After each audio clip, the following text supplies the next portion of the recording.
What's up, guys? So in today's video we are going to be replacing my Serpentine belt on my 1993 Mitsubishi 3000 GT SL.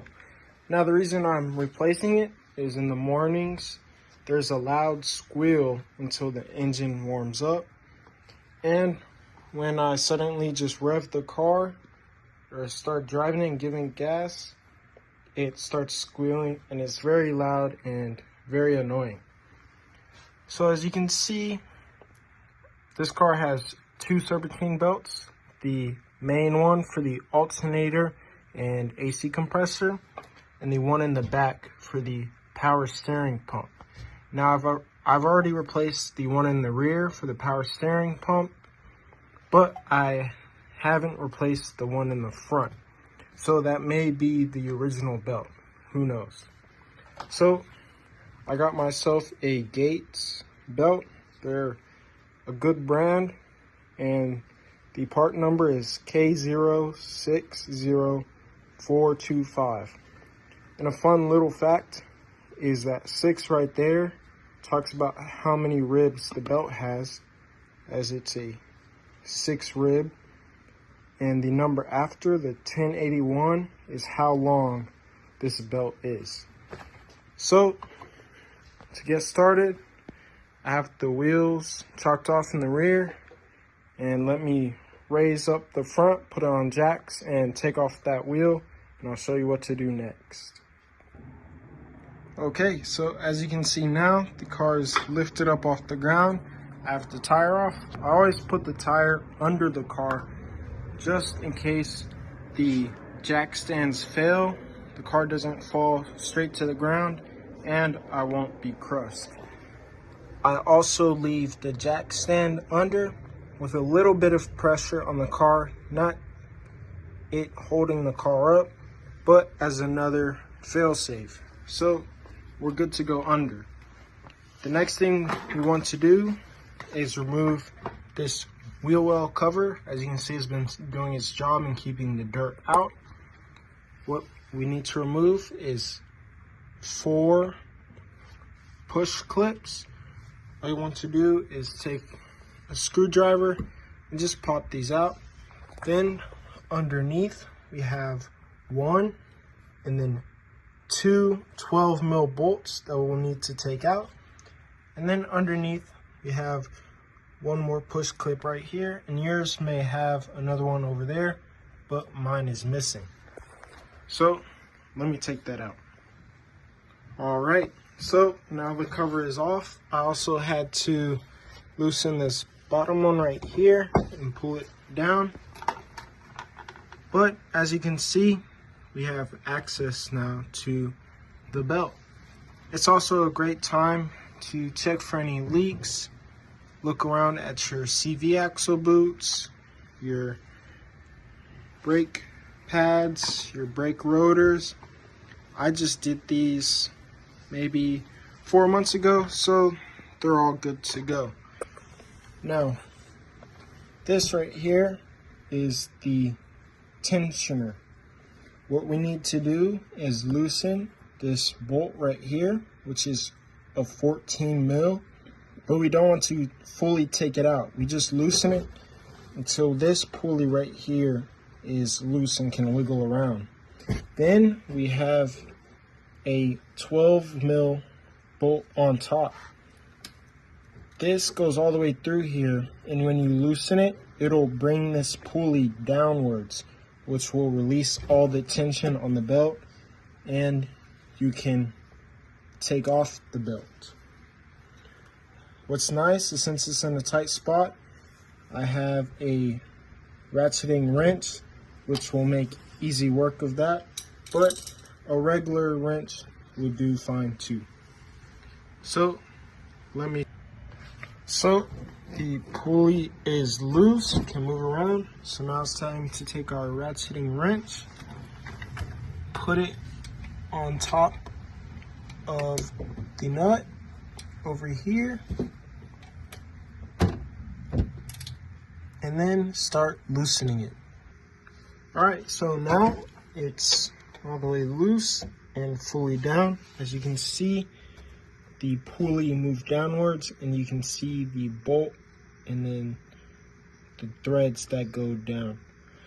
So the belt is free to just come pull right off, just like that. And take it fully off. Come up here, and you have the alternator up here. So just move it down off of that.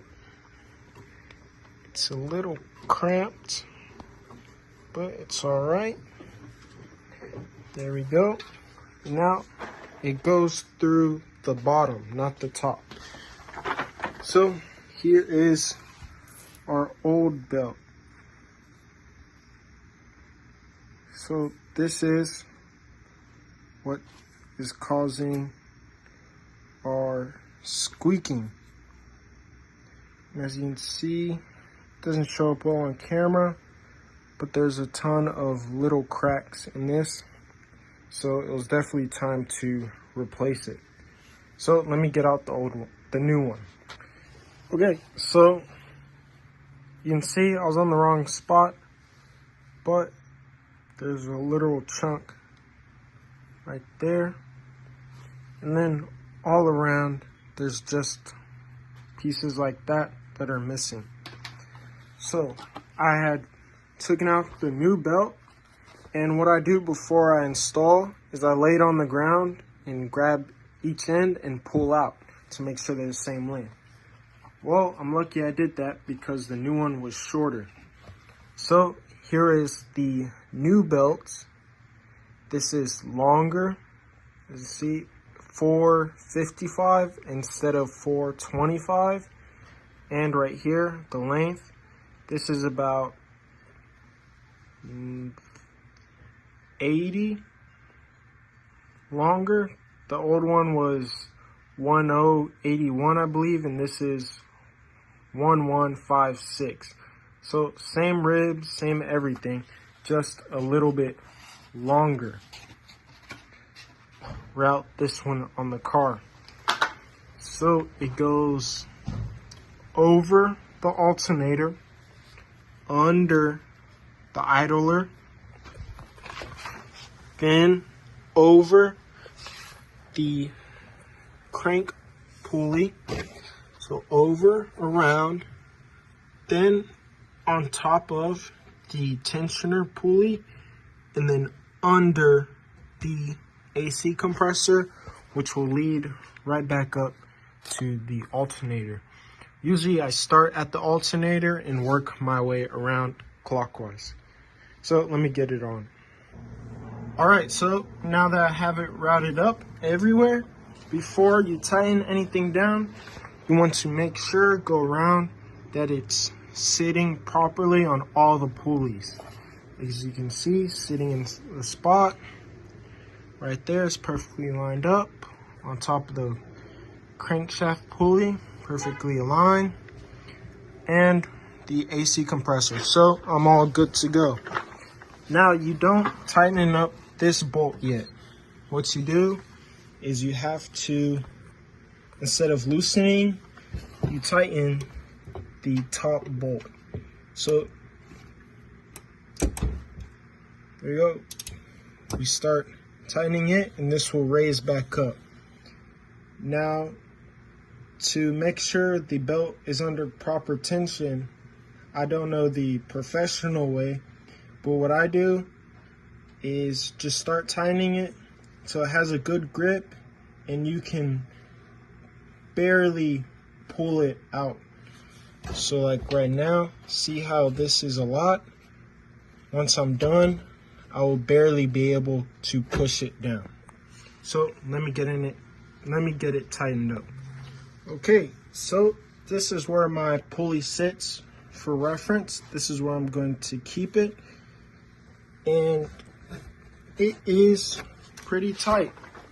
Just went up top, and I guess you can't see it because the belt is hidden, but kind of push it. As you can see, no slipping. Another thing you can do is just try to turn this upper pulley and I'm not going to be able to do that. And there's also another one back here that you can kind of push down to see how much flex is still in it. And me personally, I think it is good enough. So now all we have to do is tighten up this bolt and then put everything back, and it should be good to go. Another thing you can do is just start up the car and see if it still squeals, which I'm going to do. And if it does, then your belt may be too loose and it's slipping on a pulley, or a pulley bearing is going bad and it's just slightly locking up. So let me start it and let's see what it does.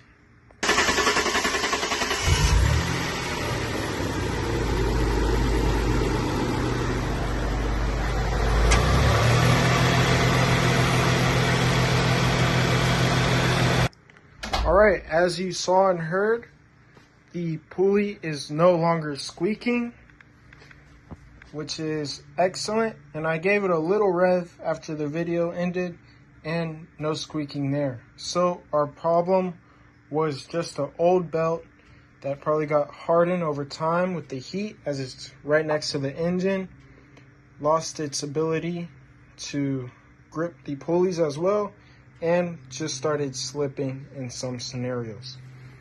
So now all I have to do is put back the heat shield, put back the tire, torque the wheel nuts or lug nuts, and then take this on a quick drive, and that'll be it.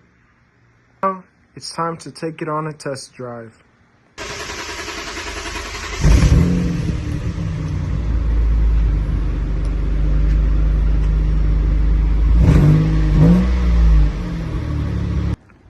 Alright, well, I took it on a test drive and I don't hear squeaking anymore. So the final test would be in the morning, but since it's not squeaking now, I think I can confidently say I fixed it and there's nothing else wrong. So thank you for watching. I hope this tutorial was informative. If you have any questions about the video or anything else on 3000 GTs, just leave it down in the comments and I'll try to answer to the best of my abilities. And, well, thank you for watching.